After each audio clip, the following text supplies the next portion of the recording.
Bismillah, salatu salam ala rasulillah, sallallahu alayhi wa sallam.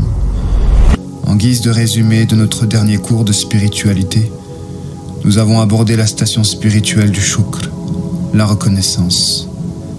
Elle fait partie avec la repentance et la patience des trois principales stations sur lesquelles reposent toutes les autres.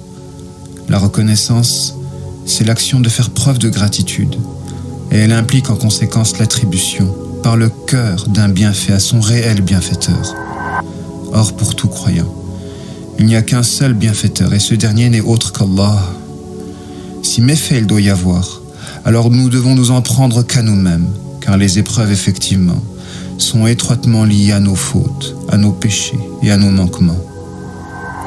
Si l'amour est la plus belle des réponses aux bienfaits réceptionnés, alors sans reconnaissance, on ne peut pas aimer. C'est pourquoi l'une des catégories de gens qui souffrent le plus ici-bas sont ceux qui sont victimes de ces pervers narcissiques ingrats. L'ingratitude, c'est tout le contraire de la reconnaissance. Et elle implique à son sommet de s'illusionner de penser être l'auteur premier d'un bienfait, d'une vertu ou d'un mérite. L'ingratitude, c'est aussi l'action de ne pas rendre au bienfaiteur son dû, à savoir l'action de grâce, le remerciement. Nous avons parlé durant le cours des droits et des devoirs au sein des relations, que ces dernières soient fraternelles, amicales ou amoureuses.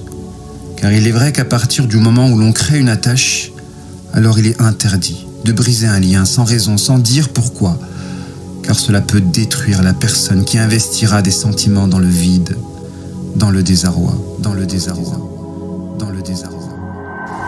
Produire des sentiments dans le vide fait mal, et c'est dans ce sens que les ingrats sont des agents de la souffrance.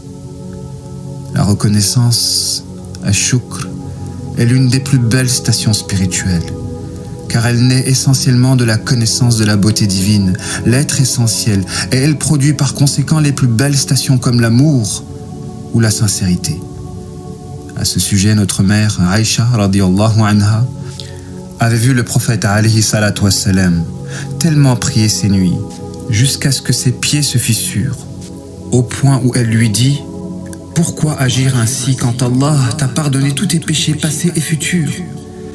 Et le prophète alayhi salatu wassalam de répondre « Comment ne serais-je pas un serviteur reconnaissant ? Comment ne serais-je pas un serviteur reconnaissant ?»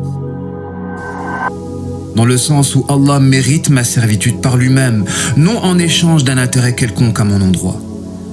Subhanallah, subhanallah. Sans la reconnaissance, on ne peut pas guérir de tous ces châtiments qui découlent de l'action de prendre Allah comme un moyen et non comme une fin, à l'exemple de toutes ces adorations circonstancielles qui disparaissent une fois l'épreuve évaporée, une fois l'épreuve évaporée, une fois l'épreuve évaporée, une fois l'épreuve évaporée.